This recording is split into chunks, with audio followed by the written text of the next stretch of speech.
বয়স তো কম হলো না, জন্মদিন নিয়ে এত বেশি এক্সাইটেড, একটা বড় মরণ নিয়ে চিন্তা করেছেন। এই কমেন্টটা একজন আপু আমাকে করেছে। আপুকে জাস্ট একটা কথাই বলতে চাই, আপু মৃত্যুর মতো স্বচ্ছ সত্য একটা জিনিস আছে বলেই কিন্তু আমাদের জীবন এত সুন্দর। হ্যালো এভরিওয়ান, রাত্রে আমরা গিয়েছিলাম সিপালে ডিনার করতে। রাতের সিপালের ভিউটা কিন্তু অনেক বেশি সুন্দর। আমি একদম পুরো বাহিরের কান্ট্রির একটা ফিল পাচ্ছিলাম। প্রথমে আমার ভিডিও করার কোনো ইচ্ছা ছিল না, বাট এত বেশি সুন্দর লাগছিল, মনে হলো যে আপনাদের সাথে একটা ভিডিও শেয়ার করি। সবসময় কিন্তু লোক দেখানোর জন্য ভিডিও করি না, কিছু কিছু সময় আপনাদের কথা চিন্তা করে ভিডিও করি। আমার ভিডিও দেখে অনেক ভাইয়া এবং আপু আছেন হয়তোবা এইসব জায়গায় কখনো আসতে পারবে না, হয় সময়ের অভাবে, না হয় অনেকেই আবার টাকার অভাবে, বা অনেকেই আছেন টাকা পয়সা অনেক আছে কিন্তু প্রিয় মানুষকে একটু সময় দিতে হয়, প্রিয় মানুষের সাথে সুন্দর সুন্দর সময় কাটাতে হয়, এগুলো বুঝে না। বা অনেকেই আছে কোথায় গিয়ে একটা সুন্দর সময় কাটাবে এটাও বুঝতে পারে না। তো সবার কথা চিন্তা করে ভিডিও করি, যে এখানে না আসতে পারলে অ্যাটলিস্ট আমার ভিডিওর মাধ্যমে দেখতে পারে বা ফিল করতে পারে। কিন্তু এই ভালোটা আবার অনেকের সহ্য হয় না। কিছু কিছু মানুষ সবসময়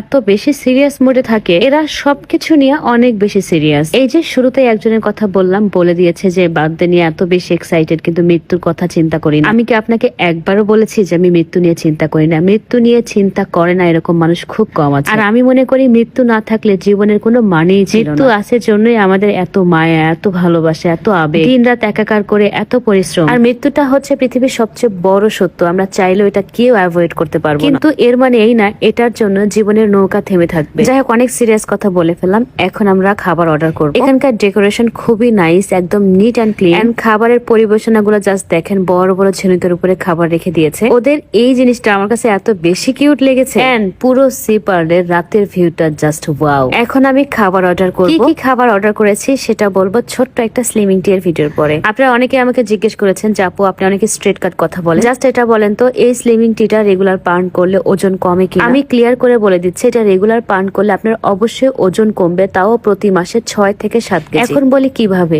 এই স্লিমিং টি পান করার পাশাপাশি আপনাকে অবশ্যই খাবার মেনটেন করতে হবে। যেমন ভাতের পরিমাণ কম খাবেন, টাইমলি খাবেন, তেলের খাবার ভাজা পোড়া অ্যাভয়েড, পাশাপাশি মিষ্টিটা টোটালি অ্যাভয়েড করবেন, দিনের ঘুম অ্যাভয়েড করবেন, পাশাপাশি 2 বেলা রাত্রে এবং সকালে খাবারের পরে এই স্লিমিং টি পান করতে থাকবেন। দেখেন ওজন কমে কিনা, পরে এসে আমাকে বলবেন। এটা 100% ন্যাচারাল উপাদান দিয়ে তৈরি, আপনারা ছেলে মেয়ে উভয় পান করতে পারবেন, কোনো সাইড ইফেক্ট নেই। ডায়াবেটিস থাইরয়েড থাকলেও পান করলে ওজন কমবে। শুধুমাত্র প্রেগনেন্ট আপুরা বাচ্চা হওয়ার 1 মাস পর থেকে রেগুলার পান করতে পারবেন। ইউনিক কালেকশনের পেজ নেম ভিডিও ক্যাপশনে দেওয়া আছে, আপনারা সেখান থেকে নিয়ে নেবেন। আমি সি ফুড খেতে অনেক বেশি পছন্দ করি, তবে লিমিটেড কিছু সি ফুড খাই। যেমন আমি কাঁকড়া খাই, চিংড়ি খাই, স্কুইড খাই, রূপচাঁদা খাই, বাদ বাকি আর কিচ্ছু খাই না। কিন্তু আমার হাজবেন্ড পারলে সমুদ্রের বালিটাও খায়, মানে সে এত পরিমাণ সি ফুড পছন্দ করে। তো আমরা এখানে অর্ডার করেছিলাম ক্র্যাব, যেটাকে বলা হয় কাঁকড়া, লবস্টার, বড় একটা চিংড়ি আর রেশমি কাবাব। ওদের খাবারের প্রেজেন্টেশনও কিন্তু খুবই সুন্দর। দেখেন খাবার